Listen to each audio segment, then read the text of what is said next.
अच्छा जी, अब हम नेक्स्ट टॉपिक स्टार्ट करते हैं फेस एंड स्कैल्प का। तो स्कैल्प में सबसे पहले जो इम्पॉर्टेंट टॉपिक है वो है इसकी लेयर्स। स्कैल्प की कितनी लेयर्स हैं, उनके नेम्स कौन से हैं और हर एक लेयर को हमने डिस्क्राइब करना है। ये इम्पॉर्टेंट क्वेश्चन है। तो इसका जो निमोनिक है, इसका एक एक वर्ड से इसकी लेयर का नेम निकलता है। स्कैल्प को लिख लें, SCALP। तो इसके हर एक वर्ड से हमने लेयर का नेम एक्सट्रैक्ट करना है।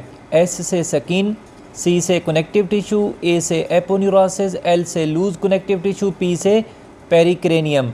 ठीक है जी। तो 5 इसके वर्ड्स हैं और 5 लेयर्स हैं। वन बाई वन डिस्कस करते हैं। सबसे पहले S से स्किन। तो ये देखें, जो सबसे ऊपर ऊपर ये जो लेयर होती है ये स्किन की लेयर होती है। ये एक थिन लेयर होती है। आपके ऑक्सीपिटल बोन में स्किन थिक है, वरना हर जगह पे ये थिन है। स्किन में क्या क्या चीज़ें होती हैं? हेयर फॉलिकल्स होते हैं, सिपेशियस ग्लैंड्स होते हैं, स्वेट ग्लैंड्स होते हैं, और इसको अच्छी खासी आर्ट्रियल, वीनस, लिम्फेटिक, ये सारी चीज़ें इसको मिल रही होती हैं। तो ये हो गई स्किन की लेयर। दूसरे नंबर पे हमारे पास लेयर आती है सी से कनेक्टिव टिश्यू। तो ये देखें, स्किन के बाद जो दूसरी लेयर है ये कनेक्टिव टिश्यू की है। कनेक्टिव टिश्यू ये अच्छा खासा डेंस होता है। हम इसके बारे में देखते हैं। ये एक थिक डेंस स्ट्रक्चर है और ये रिचली वेस्कुलराइज्ड सबक्यूटेनियस लेयर है। तो जिस लेयर में सबसे ज़्यादा ब्लड सप्लाई होती है, रिचली वेस्कुलराइज्ड जो है, वो यही कनेक्टिव टिश्यू की लेयर है। ये आपका यूनिवर्सिटी का इंपॉर्टेंट MCQ है, बिल्कुल यही MCQ आता है। ठीक है जी। और जो क्यूटेनियस नर्व्स होती हैं वो भी इसी लेयर में होती हैं। कनेक्टिव टिश्यू की लेयर में आपकी क्यूटेनियस नर्व्स पाई जाती है। तो ये 2 लेयर्स हमारे पास हो गई, SC। उसके बाद आता है ए से एपोन्यूरोसिस। ये देखें, कनेक्टिव टिश्यू के बाद एपोन्यूरोसिस की लेयर है। तो अब हमने देखना है कि एपोन्यूरोसिस में क्या चीज़ें आती हैं। एपोन्यूरोसिस को एपिक्रेनियल एपोन्यूरोसिस भी कहते हैं, क्योंकि ये एक ब्रॉड, स्ट्रॉन्ग और टेंडिनस शीट होती है। जैसे आपने देखा था फर्स्ट ईयर में कि किसी भी टेंडन की जो एक्सटेंशन होती है वो एक शीट फॉर्म में होती है। तो ये भी उसी टेंडन की एक शीट फॉर्म में एक्सटेंशन होती है एपोन्यूरोसिस। आपने फर्स्ट ईयर में भी ये चीज़ें पढ़ रखी हैं। तो ये जो एपोन्यूरोसिस की शीट होती है, इसका पर्पज़ क्या होता है बेसिकली? ये देखें, ये है एपिक्रेनियल एपोन्यूरोसिस। ये जो वाइट है, ये एक ब्रॉड टेंडिनस शीट है, फ्लैट। ठीक है जी।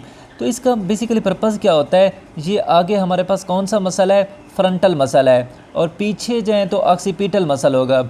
इन दोनों को जो बेसिकली जिस चीज़ ने एक स्ट्रेस यहाँ पे क्रिएट किया हुआ है, तो जो इनको कनेक्ट कर रही है, तो बेसिकली ये फ्रंटो ऑक्सीपिटल या ऑक्सीपिटो फ्रंटालिस जो मसल है, इसको ये कनेक्ट कर रही है। ठीक है जी। जब ये इसकी फ्रंटल बेली जब भी ये कंट्रैक्ट होगी तो क्या होगा हमारा?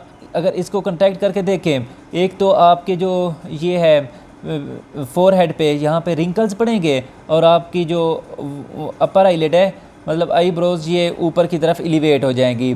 अगर ये पोस्टीरियरली, मतलब ये खिंचाव डालता है पोस्टीरियरली, तो यहाँ पे जो हमारी फोरहेड की स्किन होगी ये बिल्कुल स्मूथ हो जाएगी। तो इसका ये फंक्शन होता है।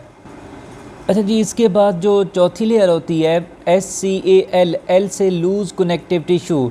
तो बेसिकली ये जो ऊपर वाली 3 लेयर्स थी, स्किन और कनेक्टिव टिश्यू और एपोन्यूरोसिस, इन तीनों लेयर्स, ये तीनों इकट्ठे मिल के मूव करती हैं।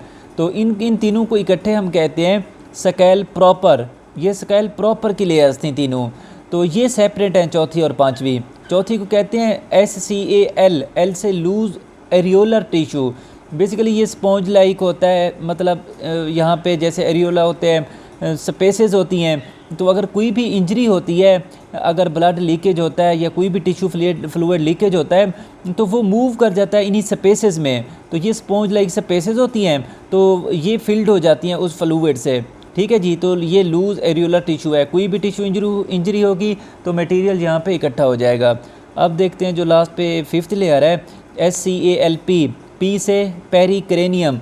ये बिल्कुल आपकी जो बोन है, बोन को जिस लेयर ने बिल्कुल कवर किया हुआ है बोन को, ये एक डेंस लेयर होती है, इसको कहते हैं पेरिक्रेनियम। ठीक है जी। आप देखें कि यहाँ पे पीछे फिगर में ये देखें, ये आपकी बोन है। बोन को एग्जैक्टली जिस लेयर ने कवर किया हुआ है ये आपकी पेरिक्रेनियम है। तो ये 5 लेयर्स थी, ये काफ़ी इंपॉर्टेंट टॉपिक है।